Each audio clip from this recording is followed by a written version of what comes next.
C'est l'AVH, c'est Tib. On se retrouve avec Erwan qui a fait X11 à KTI samedi dernier et qui jouait le meilleur deck secrètement. Ah ouais. Ah ouais. Non, Wow. bah, du coup, je jouais Tir Shizu Ouais. au KTI. C'est le deck avec lequel je suis le plus à l'aise. Puis, vu qu'il va y avoir en fait une nouvelle méta, je pense que c'était un call qui pouvait passer. Un call travaillé. Ouais, on peut le travailler. Et puis, en fait, je me suis dit que Kashtira serait un petit peu moins présent. Je m'attendais pas autant de Flunder en top quand même. C'est là-dessus que je perds mon top 8. Mais bah, je me suis dit que ça pouvait passer. En soi, les gens s'y attendent plus en fait à tir. Ils sont pas du tout préparés. Les bestiaux sont partis en fait des sides. Donc je me suis dit que c'était un bon call. Et ça a fonctionné. Et en plus, tu vois, tu dis que tu perds contre Flunder, mais la vérité, tu perds pas contre Flunder. Tu perds strictement contre Shifter. Ouais, c'est plus ça. C'est vraiment Ouais, ça. ouais. Et Shifter encore plus qu'un Razor de cash. Ouais, complètement. On va voir ta liste, hein, mais voilà. Allez, vas-y. Bah, du coup, pour jouer tir, je jouais deux Reinhardt, qui sont en soi la normal summon du deck. Alors pourquoi pas 3 du coup? Deux seulement parce que je joue une autre norme en fait. Et que actuellement, bah, Rhino seul, elle accomplit beaucoup moins qu'avant parce que bah, Kit Kalos est banni. Et en fait, 3 ça fait briquer en fait. Quand on open 2, t'es pas heureux. Donc 2 c'est largement suffisant, on aime bien les meules. Donc ouais, 2 c'était parfait. Nickel. Une Shyron parce que voilà. Bon là ça va aller vite. Non, bon, elles sont limitées donc on n'en joue qu'une à chaque fois, mais Elles sont limitées et encore tellement fortes. elles sont trop fortes. Vraiment. Elle est pas là ta Merly? Bien sûr que si. Ah je l'ai pas vue. Ah, Merly, c'est vrai, pardon. ouais. Maintenant pour les magies pièges, toujours d'archétype, jouer 3 cris, parce que cri, t'aimes trop l'avoir en main, t'aimes trop la foolish, donc c'est excellent, la carte fait un debuff d'attaque, elle te permet de meule 3, elle va tuto un piège, c'est magnifique. Une carte qui a C'est 3 effets, il faut la jouer 3 fois. 3 terrains, bon, la carte est broken hein, de toute façon. Donc 3 c'est obligatoire. Rémi, t'expliques pourquoi tu joues pas la terraformation. C'est quelque chose qu'on t'avait demandé samedi. Oui, ouais, alors je joue pas la terraformation parce que, bah, on le voit après, mais je joue Trivi Karma. Et en fait, terraformation n'est pas une bonne meule. Et vu qu'on joue déjà 3 terrains, ça m'est arrivé en test bah, d'open terra et terrain tir. Et j'ai vraiment pas aimé en fait. Ok. Du coup, juste 3 terrains en Trivi Karma, c'est amplement suffisant au vu de la liste. Favoriser un maximum les bonnes meules quoi. C'est ça. On veut vraiment avoir un maximum de bonnes meules. Parce qu'on joue beaucoup de meuleurs en fait. Ouais, c'est ça. Du coup, de Sulik, c'est amplement suffisant t'aimes pas forcément l'open, mais t'aimes bien la foolish. Donc voilà. Métabruit, parce que Métabruit reste une très bonne carte contre cash. Et que même en tant que foolish, bah, parfois on va pouvoir récupérer des tirs cash, des Afnis si on n'a pas pu l'activer. Donc une très bonne carte. Un Trivi Karma, parce que bah, on peut le foolish. Et au vu du reste de la liste, en fait, on joue 2 Foolish Burial Goods et un Foolish Burial. Du coup, en fait, dès qu'on a besoin d'un terrain, on en joue du coup virtuellement 5 avec des Foolish Burial Goods. C'est aussi une réponse du coup pour pourquoi on joue pas de terraforming. Et puis un sacrifice inutile parce que bah, la carte est trop forte dans le deck. Ouais. Hop. On va passer du coup entre guillemets au cash. Slash carte de go second en fait. On va jouer 3 Fenrir. Fenrir qui en soi en fait est devenu un starter dans le deck.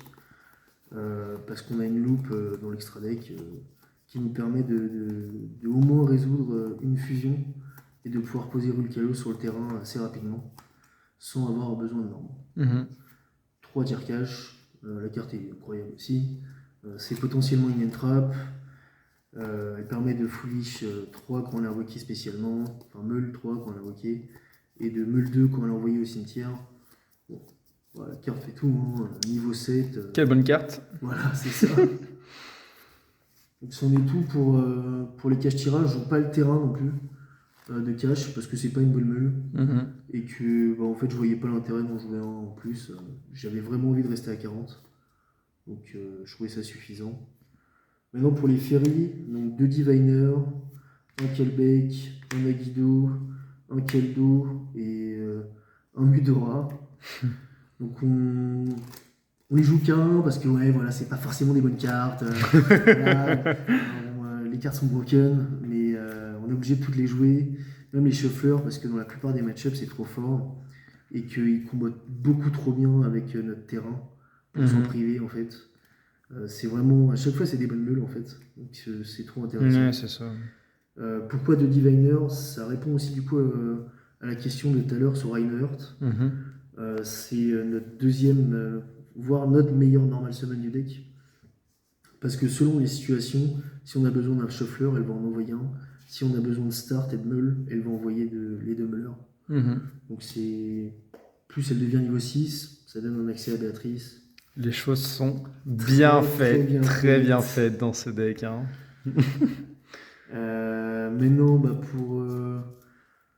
pour faciliter nos fusions, on joue 3 rois des marais avec une poly. Parce que bon, sans eux, il n'y a pas de rôle Kalos. Donc on en joue 3. La carte est super, elle permet de tutoriser Poly. Elle nous permet de faire Guardian Chimera. Donc on Rien à joue dire. 3. Propre la carte. C'est un peu c'est des tirs qui n'en ont pas le nom en quelque C'est ça, sorte. tout à fait. En fait, Mm. t'aimes toujours en avoir au moins un au cimetière. Mm. Parce que sur un non-tir, tu sais que tu vas pouvoir faire. Mm. Puis on en reparlera après, mais avec un de tes free spots, tu peux faire des trucs assez tricky. Ouais, vraiment. Tu vois de quoi je parle? Ouais. Je jouais 2 Malicious. Parce que je joue dangereux en fait en extra deck. Et que c'est une très très bonne meule. La carte est niveau 6. Oh, les choses sont bien Malicious faites. aussi. Ça nous donne accès à Béatrice. Donc voilà, on en jouait 2. Et bon, la carte est limitée à 2. Donc voilà. Maintenant, pour passer aux cartes vraiment plus de go second, les board breakers, on jouait 3 super polis. Et ouais. La carte est broken. En fait, la carte est broken. Il y a Manadom, il y a Synchro dans le format qui peuvent faire des FTK avec Calamity et Super Poly permet d'empêcher ça Mm. dans la plupart des cas. Donc bon, on joue ça avec Et un ouais. Kaiju. Et même outre le fait que Super Poly est un board breaker, elle t'offre des lignes de play parfois super intéressantes. Elle permet aussi parfois d'OTK. Donc Ouais. dans la carte est vraiment super. Et puis du coup, un game ciel parce que en fait on avait besoin, il me restait une carte dans mon deck et on a besoin d'Aqua pour pouvoir faire Kaleido Heart. Et ça tombe bien, Game Ciel est un Aqua. Et en plus de ça, c'est une out naturelle à Eraser. C'est pas, ouais, voilà, c'est pas juste un kaiju, c'est une out kaiju comme tous les autres, mais dans ce deck, elle a une fonction en plus, quoi, dans C'est ça, l'idée. tout à fait. Donc, une bonne carte pour arriver à 40 tours. Mm, On passe au l'extra. carré. Donc dans l'extra deck, moi je jouais vraiment tir Shizu, vraiment axé sur les fusions. Euh, donc je jouais une Rune Kalos, une Kaleido Heart, un Grapha, carte est trop bien. Un Prédaplante, Dracostapelia, du coup un dangereux pour faire le combo avec Béatrice, un Garura, c'est une target à super poly, un bout dragon et une Guardian Chimera qui se fait du coup avec polymérisation et le roi des marais. Donc c'est tout pour les fusions de l'extra deck. Ça c'est nos 2 grosses targets à super poly, mais qu'on peut aussi faire en main. Boudragon est hyper intéressant, il empêche le target. Yarura m'a beaucoup aidé durant le KTI pour OTK, parce que la carte dit juste qu'elle double son attaque quand elle attaque directement. Donc voilà, hein. Un bon pack fusion, quoi. Un bon pack fusion. Je joue aussi les Xyz dans mon extra deck, parce qu'en fait, vu que nos Kashtira sont niveau 7, il me donne accès à Dracosac. Dracosac qui dit qu'on lui a invoqué, on peut invoquer 2 jetons de niveau 3. Et ça nous donne en fait accès après à Cherubini, qui va pouvoir envoyer un roi des marais, pour ensuite après faire un sprint. Donc une carte vraiment essentielle, elle m'a beaucoup aidé durant le tournoi. C'est une pièce de combo. Tout à fait. C'est En ça. fait, c'est une pièce de combo qui est vraiment viable, où tu n'as pas peur de ne pas meule en fait Mhm. sur tes meuleurs. Donc elle est vraiment intéressante. Un Time Thief, la carte est trop bien. Honnêtement, la carte est vraiment forte. Et une Béatrice, parce qu'il demande 2 monstres De niveau 6. Les choses sont bien faites. Les choses sont très bien faites. Et du coup, le petit pack Cherubini, Sprint. Donc on jouait Dark, Cherubini et Sprint. Dark aussi qui m'a beaucoup aidé contre les match-up Dark. Donc voilà. Ouais. Et la petite dernière? La petite derrière, on jouait une mono baronne. Tu l'as déjà Parce sorti? que Je l'ai sorti, ouais. Ah, Je l'ai ok. déjà sorti. Avec Diviner en fait, qui devient niveau 6. N'importe quel monstre de niveau 4 te fait baronne. Et baronne est broken en fait. Parce que son effet de détruire, parfois tu vas juste détruire tes propres cartes et générer du card advantage. Donc Stylé. on passe au side maintenant. Allez.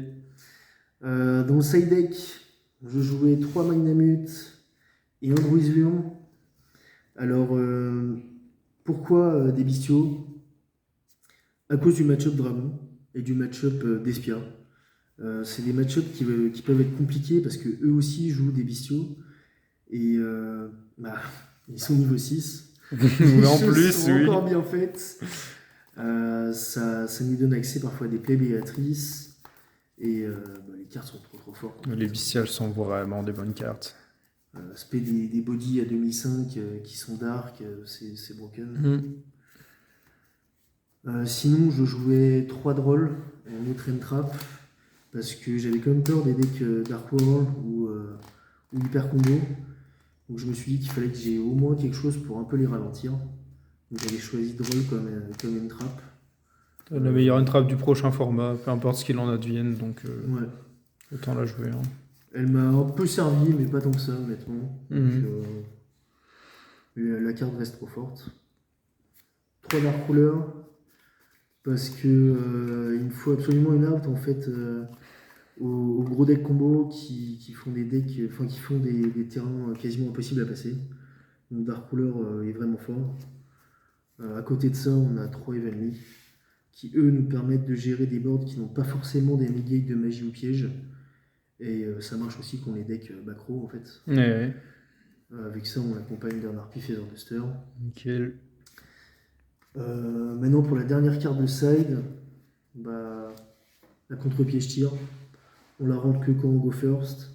On a beaucoup de moyens de la tutoriser via Scream, via Trivi Karma. Donc, une one-off, ça suffit amplement. Voilà.